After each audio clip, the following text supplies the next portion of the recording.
자, 오늘 지난주에 이어서 혼인 조금 더 하고, 그 다음에 이제 이혼해 볼게요. 우리 지난주에는 혼인의 요건을 봤지? 실질적인 요건과 형식적인 요건이 뭐가 필요한지. 그러면 혼인을 하게 되면 발생하는 효력이, 우리 지난주 잠깐 썼어요, 이렇게. 법률론과 사실론, 그 다음에 법률론과 사실론이 공통적으로 발생하는 어떤 효과들, 그 다음에 따로따로 봤었는데, 우리 본문에서 보면 일단 친족관계 형성한다 지난주에 봤었고요. 동거와 부양의 의무가 발생한다 이렇게 봤었고 이제 부부 별산제와 일상가사 대리에 대해서 볼 겁니다. 이제 이게 혼인이 되면 부부가 서로가 서로에게 져야 되는 어떤 의무입니다. 부부 별산제는 재산을 소유하고 관리하고 처분하는 건데 이거는 각자가 따로 하는 것이 원칙이야. 그러니까 자기가 돈 벌어 자기가 자기 재산을 자기가 스스로 혼자서 관리할 수 있는 겁니다. 그러니까 부인은 부인대로 남편은 남편대로 그게 부부 별산제고요. 일상가사 대리는 하지만 이제 부부가 함께 생활하면서 공동 생활을 하게 되면 어떤 일상적인 일은 서로 남편이 없을 때는 부인이 대신해 준다는 거 처리를 부인이 없을 때는 남편이 대신 처리해 주는 게 일상가사 대리예요. 일상가사 대리. 그럼 이 일상가사라는 게 도대체 어느 정도까지의 범위냐? 예를 들어 남편이 고가의 사치품을 막 사들였는데 그거를 부인이 대신 갚아줘야 되냐? 그건 아니에요. 국가의 사치품은 일상가사는 아니잖아. 그치? 뭐 600만 원짜리 수표를 샀어. 뭐 그거를 제 부인이 돈을 대신 낼 거야 이러고 사왔어. 응, 부인이 600만 원짜리 옷을 사주는 게 일상가사는 아니죠? 그런 건 안 들어가요. 그럼 일상가사에 들어가는 게 어떤 것들이 있을까 합니다. 여기 보시면 부부는 일상의 가사에 관하여 서로 대리권이 있으며 대신할 수 있다는 뜻이야. 부부 어느 한쪽이 가사에 관하여 제3자와 법률 행위한 경우에는 다른 일방이 이로 인한 채무에 대하여 연대 책임을 진다. 예를 들어 일상가사는 부부가 공동생활을 하는데 필요한 통상의 거래 행위를 의미하는데 일반적으로 어떤 게 일상가사에 들어갈까? 식료품, 마트에서 이제 우리가 뭐 먹을 거, 일용품, 꼭 필요한 생활용품들 있죠? 그 다음에 주택 임차. 만약에 우리가 월세를 살아. 그럼 매달 월세가 나갈 거 아닙니까? 뭐 내가 한 달에 50만 원짜리 월세를 살고 있다. 그럼 주택 임차. 자녀 교육비. 자녀 혼자 나온 거 아니죠? 공동으로 이거 해야 될 의무가 있겠죠? 자녀 교육비, 양육비 같은 이런 것 등이 지급이 포함되며 어디에 일상가사에 사치품 구매로 인한 채무, 아까 말했듯이 뭐 1200만 원짜리 백을 샀어. 근데 그 백을 남편이 대신 자기가 카드를 못 갚아서 남편한테 그걸 대신 갚으라 한다든가 도박을 했어. 경마를 한다든가 자, 이런 채무는 일상가사가 아니잖아요. 그렇기 때문에 이거는 대신 갚아줄 필요가 없다는 뜻입니다. 그리고 남편이 진 채무에 대해서 부인이 책임을 질 의무는 없어요. 연대 책임 없습니다. 아시겠죠? 도박이나 사치품 이런 것들은 근데 예를 들어 내가 세탁소에 옷을 맡겼어. 그리고 깜빡했어. 근데 세탁소에서 배달이 온 거지. 근데 아내가 옷을 맡겼는데 그날 집에 남편만 있었어. 그래서 이제 얼마 했더니 세탁비가 이제 뭐 2만 5천 원이 나왔대. 그러면 남편이 이건 제가 맡긴 게 아니까 드릴 수 없어요. 이러지 말란 얘기. 그때는 의무가 발생해. 일상가사잖아요. 이건 내 옷이 아니고 아내 옷이기 때문에 제가 대신 내줄 수 없습니다. 물론 그럴 수는 있겠죠. 이렇게 말은 되는데 그럴 거는 대신 남편이 대신 아내 대신 갚아주고 나중에 부인한테 받든가. 그런 것은 일상가사에 들어갈 수 있다는 얘기입니다. 오케이? 자, 그래서 여러분 이 부분에 대한 이야기를 써주세요. 자, 그럼 이제 오늘은 이혼을 합시다. 이혼. 우리나라는 원칙적으로 법률원조율했잖아. 그래서 혼인신고를 해야 됩니다. 그래서 이제 법적인 효력이 발생을 하는데 헤어질 때도 만약에 법률원조이기 때문에 혼인신고가 되어 있다면 혼인신고가 되어 있는 부부가 법적으로 헤어질 때도 역시 이혼신고를 해야 돼요. 그래야지 이혼이 됩니다. 자, 이혼의 뜻은 부부가 혼인관계를 동그라미 치세요. 자연적으로 해소하는 게 아니라 인위적으로 해소하는 거야. 그럼 자연적인 해소는 뭡니까? 사별이죠. 한쪽이 죽으면 돼요. 남편이 죽든가 아내가 죽든가 죽으면 그건 자연적으로 뭡니까? 혼인관계가 해소됩니다. 근데 아내나 남편이 죽지 않았는데도 불구하고 혼인을 해소하고 싶어. 그럼 그건 뭐가 있어? 이혼이 있다는 얘기입니다. 그래서 이혼은 혼인관계를 인위적으로 해소하는 거야. 알겠지? 그럼 여기다가 뭐 그럼 자연적 해소는 뭔데? 혼인관계의 자연적 해소. 뭐가 있다고요? 그건 사별이다. 부부 중 한쪽이 죽어서 자연스럽게 헤어지는 거. 자, 그게 아니라면 이제 우리가 이혼을 해야 됩니다. 다시 이혼의 유형, 여기서부터 제 시험이 굉장히 잘 나옵니다. 이혼의 유형은 협의 이혼과 재판상 이혼이 있어. 딱 들어도 얘들아 뭐가 더 쉽겠니? 협의 이혼이지. 그래서 웬만하면 협의 이혼을 권고해요. 왜냐면 재판상 이혼을 가면 바닥을 볼 수 있어요. 상대의 바닥. 아, 내가 함께 살았던 저 사람이 나의 배우자가 저기까지 내려갈 수 있구나를 볼 수 있는 게 재판상 이혼이기 때문에 웬만하면 협의 이혼을 권하죠. 자, 협의 이혼은 뭐야? 부부 모두 이혼에 동의했을 때입니다. 오케이, 우리 이혼해. 오케이, 해. 이런 거죠. 상대가 모두 동의하는 경우. 그런데 자, 부부싸움을 하다가 홧김에 이혼하자고 소리를 질렀는데 자존심 때문에 역시 오케이 동의하는 경우가 있잖아요. 그런 경우는 굉장히 경솔한 이혼이 되겠지.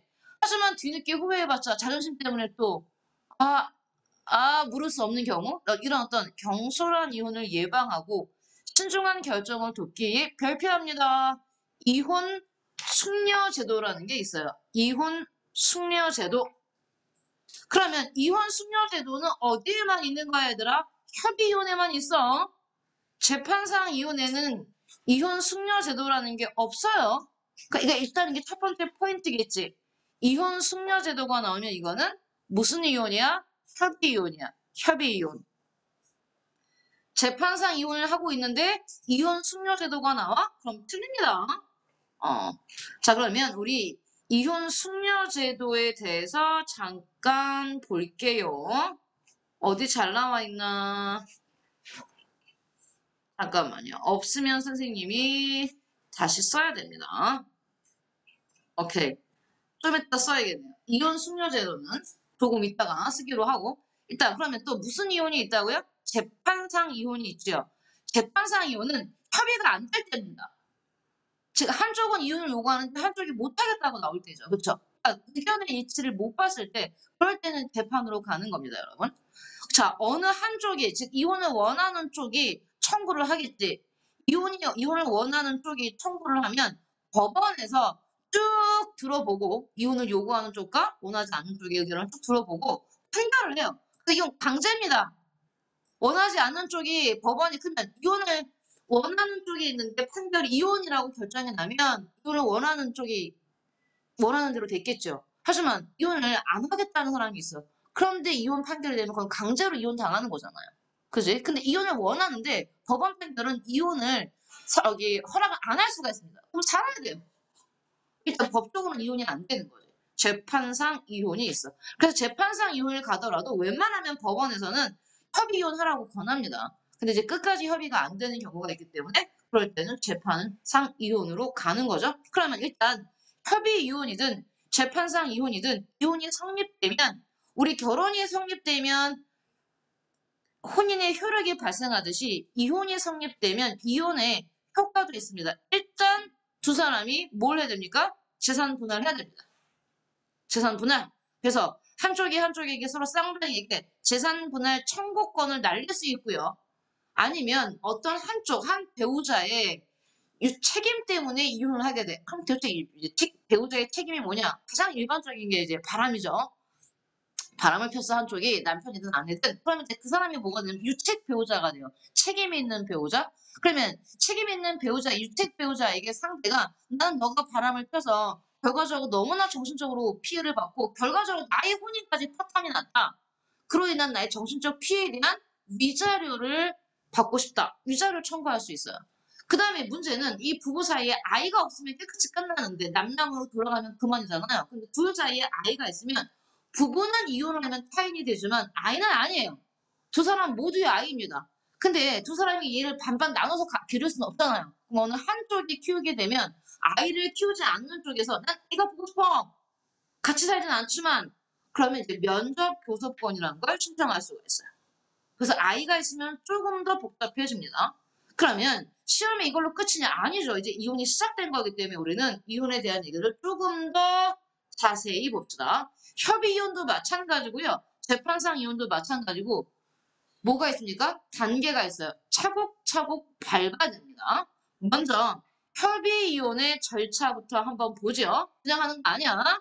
협의 이혼의 순서가 있어. 자, 일단 서로 협의 이혼이 뭐니? 배우자가 서로 쌍방간에 오케이 이혼해. 오케이 동의한 거잖아요. 동의가 됐으면 이혼 확인 신청. 자, 일단 법원에 저희들은요. 법원에 이혼 서류 있죠. 이혼 서류를 각자 작성을 해서 법원에다가 저희는 이혼하고 싶어요. 이혼할 거야 라고 이혼 의사 확인 신청을 법원에 냅니다. 그럼 이제 법원이 그 서류를 접수하겠죠? 받았지.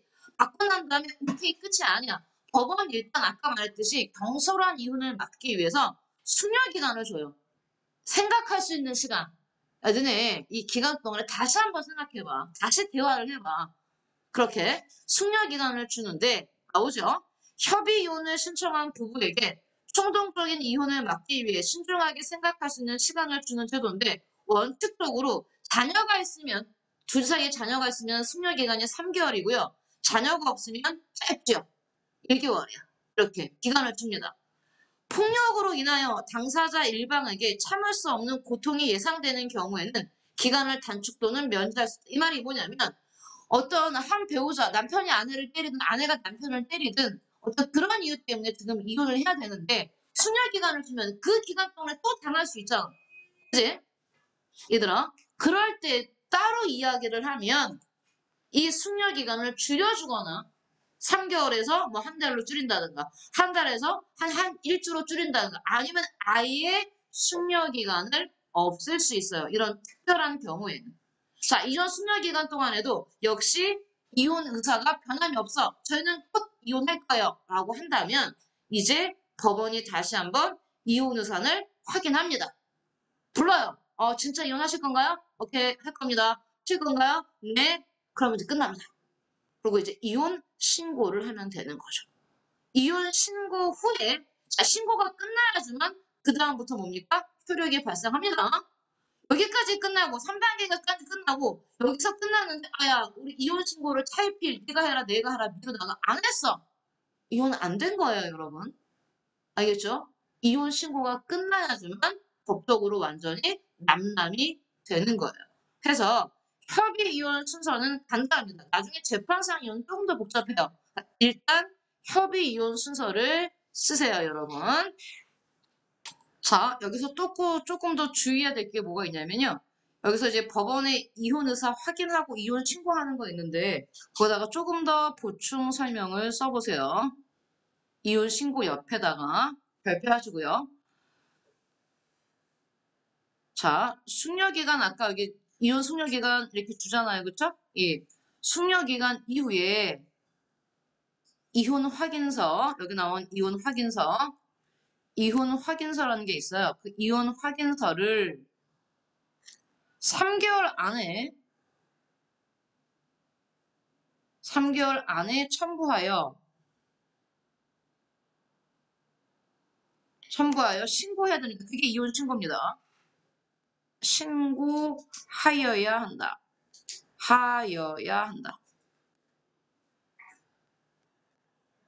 기간이 지나면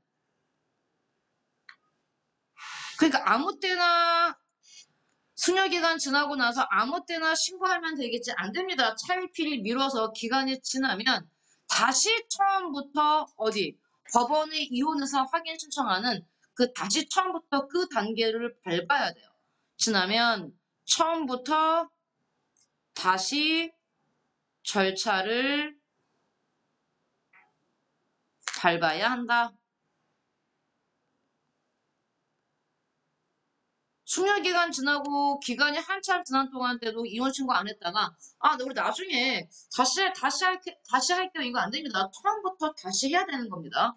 그리고 이혼의 성립 시점은 이 신고가 자 좀 봐봐요. 이것도 오해하시는 증거가 있어. 신고만 하면 끝나는 게 아니야.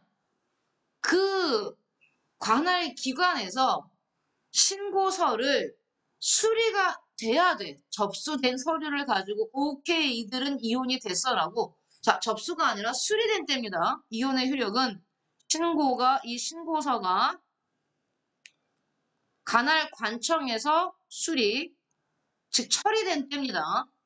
처리된 때가 이혼의 효력이 발생하는 시점입니다. 시점 굉장히 중요해요. 왜냐하면 상속 문제가 있기 때문에 자, 여기서까지 끝나면 안 되고 여기까지 와야 되고 수료기간 이후에도 3개월 안에 신고해야 된다는 거 잊지 마세요. 그나마 협의이혼은 굉장히 과정이 절차가 단순한 편이에요. 재판상 이혼은 조금 더 뭐합니까? 복잡합니다. 자, 그럼 이제 볼게요. 조금 더 내려가시면 여기 참고자료 부부간의 법률관계에서 보면 재판상 이혼하기 전에 혼인의 무효와 취소, 우리 앞에서 민법 할 때 무효와 취소의 단어의 차이가 굉장히 크다는 거 얘기했었죠. 불법행위하고 손해배상할 때. 자, 그럼 이번에는 혼인의 무효와 혼인의 취소인데 어떤 경우가 혼인의 무효고 어떤 경우가 취소일까? 무효와 취소의 차이점은요. 무효는 처음부터 효력이 없었던 걸 말하는 거고 취소는 처음에는 효력이 있었는데 중간에 없어지는 걸 말하는 겁니다. 무효를 보죠. 혼인이 무효가 되기 위한 사유에는 1. 당사자 사이에 혼인 합의가 없는 때. 즉 일방적으로 한쪽이 혼인신고서를 몰래 위조해서 혼인신고서를 냈다든가 이런 경우지 무효죠. 8천 이내의 부계혈족 또는 모계혈족 사이의 혼인, 즉 근친혼은 안 됩니다. 모르고 했는데 이게 나중에 밝혀져서 무효가 됩니다. 당사자 간에 직계 인척 관계가 있거나 있었던 때 당사자 간에 양부모계의 직계 혈족이나 관계가 있었던 때 2번, 3번, 4번은 딱 같은 내용이에요. 묶어보세요. 얘네들은 다 뭐에 대한 얘기입니까? 우리나라의 근친혼 금지에 관련된 조항들이죠. 즉 근친혼은 뭐다? 무효다. 알겠지? 근친혼은 처음엔 몰랐다 하더라도 나중에 이 사실이 밝혀지면 혼인 무효가 됩니다. 혼인 무효. 다음 취소지요? 혼인의 취소 사유에는 1. 혼인 연령을 위반했어. 즉 자기 나이를 속이고 한 거지. 17살인데 18살이라고 해서 성년 의제를 했다든가. 자, 동의를 필요로 하는 혼인에서의 동의에 흠결이 있었다. 즉 원래는 쌍방 간의 혼인 합의가 있었는데 한쪽이 약에 취해서 오케이 했다든가 술에 취해서 오케이 했다든가 제정신이 아닐 때 오케이를 했어. 나중에 이제 제정신이 들어서 나는 혼인에 동의한 적이 없어요. 이렇게 될 때. 3번 혼인 무효 사유 이외의 근친혼. 즉 여기는 안 들어가지만 가까운 어떤 친족이나 혈족이 됐을 때 중혼은 뭔지 아시죠? 내가 얘랑도 결혼하고 쟤랑도 됐을 때 5. 부부 생활을 계속할 수 없는 악질, 기타, 중대 사유가 있는 혼인. 우리 악질에 대해서는 여기 이혼 사유에 대해서 좀 더 자세히 할 테니까 일단 봐주고 가세요.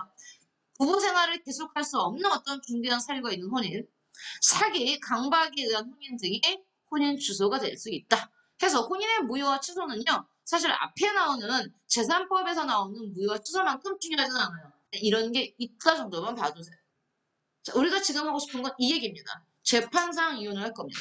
그러면 재판상 이혼 사유에 해당하는 게 어떤 것들이 있을까? 어떤 경우가 있을까? 세상의 모든 막장은 다 나오니까요. 보세요. 첫 번째, 가장 많지요. 배우자의 부정한 행위. 여기서 부정한 행위란 뭡니까? 바람을 피우는 거지. 사랑이 움직이는 거지. 어떻게 사랑이 움직이니? 그럼 얘기하죠. 배우자가 사랑은 움직이는 거야. 이렇게. 정말 둘의 시점이 다른 겁니다. 배우자의 부정행위란 일부 일처제에 충실지 못한 일체의 행위를 포함하는 것으로 간통보다 넓은 개념이다. 그렇다면 간통은 뭐예요? 간통은 정말 이거는 이제 바람이 나서 살림을 차리는 거예요. 그러니까 그것보다 넓은 개념이니까 자, 썸만 타도 안 될 수 있다는 얘기입니다. 나 썸만 탔어. 나 걔랑은 본격적으로 사귄 건 아니야. 뭐.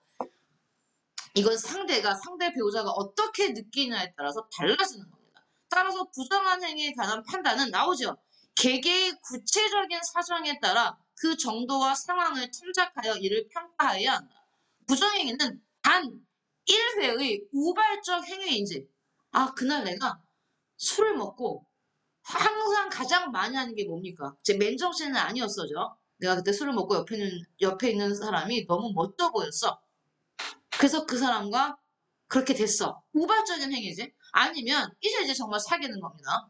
계속적인 행위인지를 뭐하는데 동그라미 쳐. 중요하지 않다고요.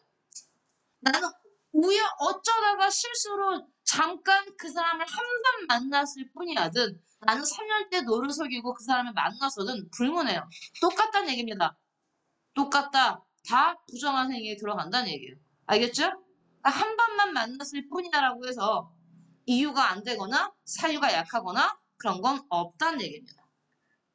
부정한 행위에 대하여 다른 일방이 사전에 동의하거나 야 그래 만나 라고 했거나 사후에 너 만나니? 오케이 하지만 괜찮아 라고 사후에 용서한 때에는 이혼을 청구하지 못한다.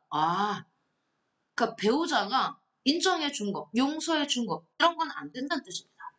동의는 상대방이 부정한 행위를 하더라도 이것을 문책하지 않겠다는 적극적인 의사 표시로서 상대방에게 도달하여야 한다. 이 말도 잘 봐요. 그냥 지나가는 말, 농담으로 그래 난 너가 바람 펴도 상관하지 않은 게 이 정도 갖고는 안 된다는 얘기예요. 나는 네가 특정한 누구 A 땡땡땡을 만나도 절대 거기에 대해서 너한테 이혼을 하자거나 너한테 불만을 표시하거나 이러지 않을 거야. 이 정도까지 말하고 막 각서 쓰고 막 이런다는 얘기입니다. 적극적으로. 따라서 단순히 사전에 예견한 것만으로는 아직 동의한 것으로 볼 수 없다. 용서란 부정한 행위에 대하여 문책하지 않는다는 감정의 표식이다. 단순히 부정행위를 간과하는 것으로 용서가 될 수 없으며 즉 그래? 그럴 수도 있지. 이 정도는 용서가 아니라는 얘기예요. 정말 명확하게 나는 괜찮아. 용서할게. 라고 의사를 표시해야 한다는 얘기입니다. 이것을 문책하지 않겠다는 적극적인 표명이 있어야 한다. 부정한 행위를 안 달라부터 추치세요. 배우자가 상대 배우자가 바람을 피우고 있구나 라는 걸 안 날로부터 6개월 그 사유가 있는 날로부터 2년을 경과한 때에는 이혼을 청구하지 못한다. 즉 이혼 사유로 제 배우자가 6년 전에 바람 피웠어요. 안 된다고요. 안 된다고요. 그 전에 하시라고요. 그 전에. 알겠어요? 6개월, 2년 이렇게 정해져 있지요. 기간은 안 겁니다. 지금 우리 협의 이혼하는 거 아니야. 재판상 이혼을 하고 있는 거야. 두 번째 사유.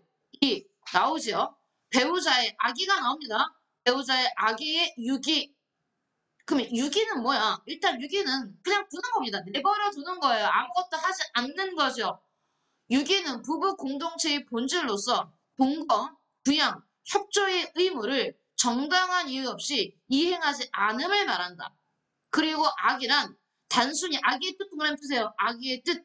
악이란 단순히 어떤 사실을 알고 있다는 정도를 넘어서 사회적 비난을 받을 정도의 윤리적 요소를 포함하고 있다.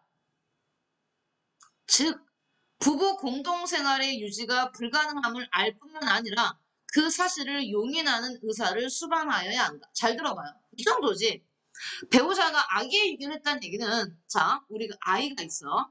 공동으로 육아할 아이가 있는데 배우자가 나갈 때 이 사람은 분명히 매일매일 똑같은 시간에 출근을 한단 말이에요.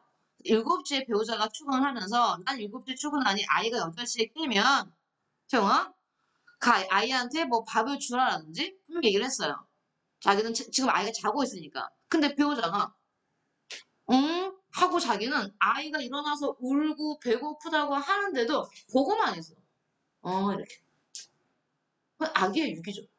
상황이 자기가 몸이 아프다거나 뭔가 일이 있어서 아이를 못 챙겨주는 게 아니라 자기는 가만히 자기는 멀쩡해 사실 좀 어쩌는데 아이가 울고 밥을 달라고 막 하는데도 안 줘. 애가 말을 못하는 아이지만 1살짜리 아이가 울다는 거는 그치 뭔가 불편하다는 얘기잖아. 근데 그 시간에 밥을 먹어야 되는 시간이야. 분유를 먹어야 되는데 분유가 있어. 안 줘. 보고 있어. 아니면 분명히 그 아이가 8시에 일어나서 8시나 그럴 때 되면 울 텐데 그냥 아이를 방치하고 나가버려. 게임하러. 게임하러 나가서 6시간, 7시간 동안 게임하고 들어와. 그건 뭡니까? 악의 일이죠. 이해하십니까? 깜빡 잊고 안 주는 게 아니야 이거는. 아이가 까만 아이가 있는데 7시간, 8시간 동안 집에 안 들어가고 아이를 방치했다는 얘기는 그건 유기예요. 여러분. 알겠어요? 그것도 어떤 유기? 악의 유기입니다. 다음 3번이요. 배우자와 직계 존속에 의한 심의 부당한 대우.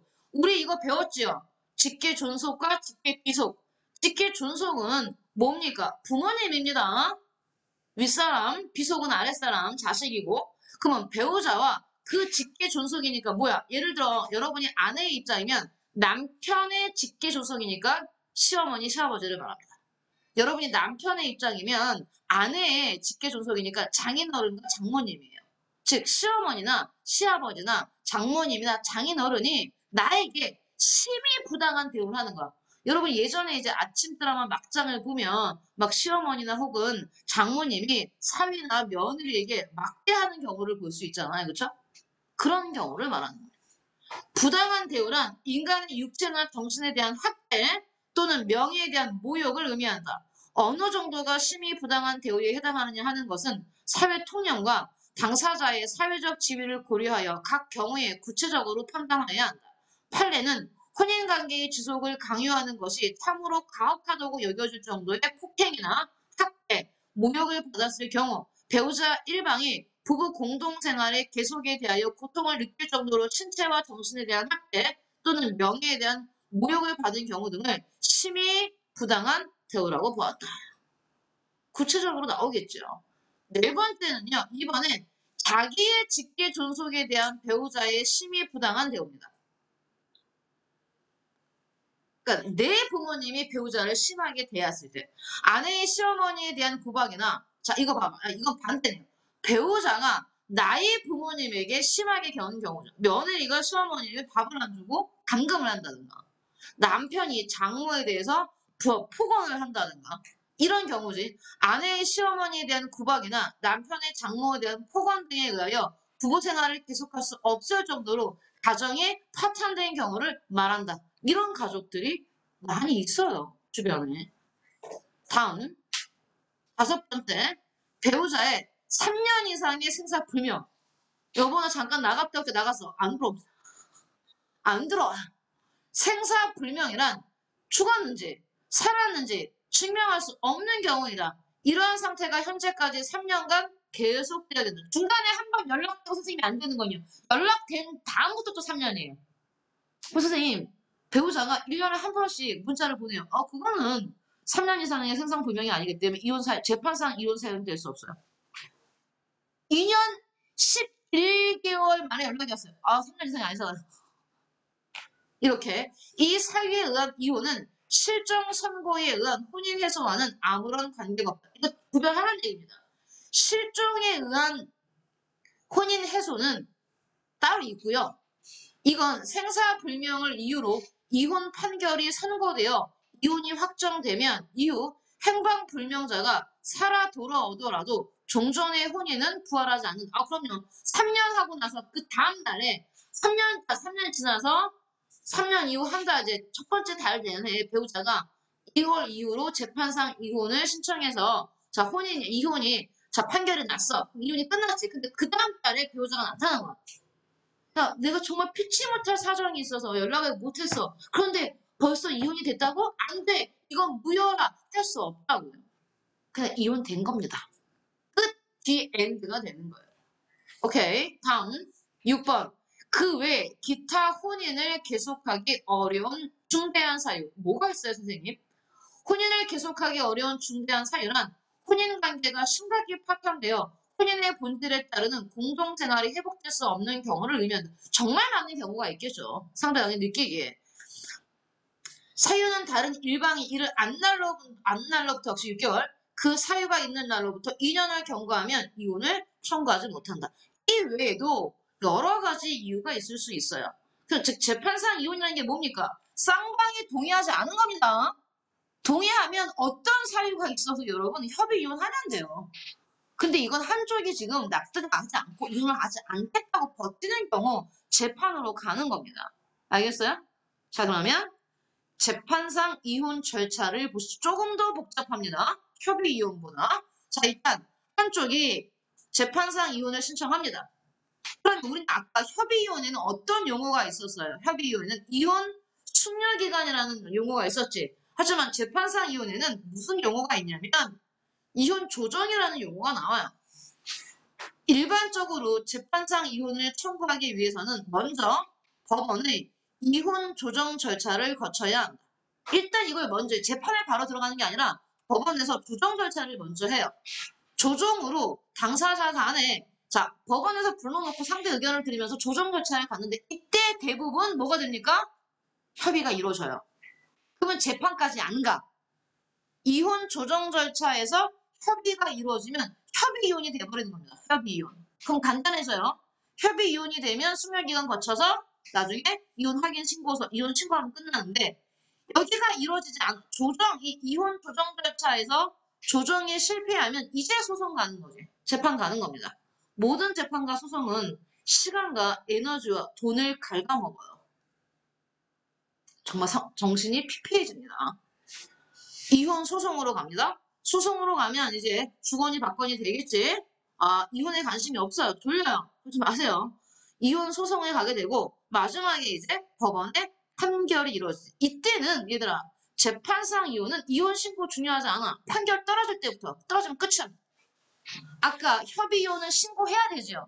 얘는 판결 때부터 너무 중요해. 효력이 발생해요. 그러니까 얘는 그런 다음에 나중에 그냥 이혼 신고하시면 됩니다. 판결 나는 그 순간부터 두 사람은 부부가 아니게 됩니다.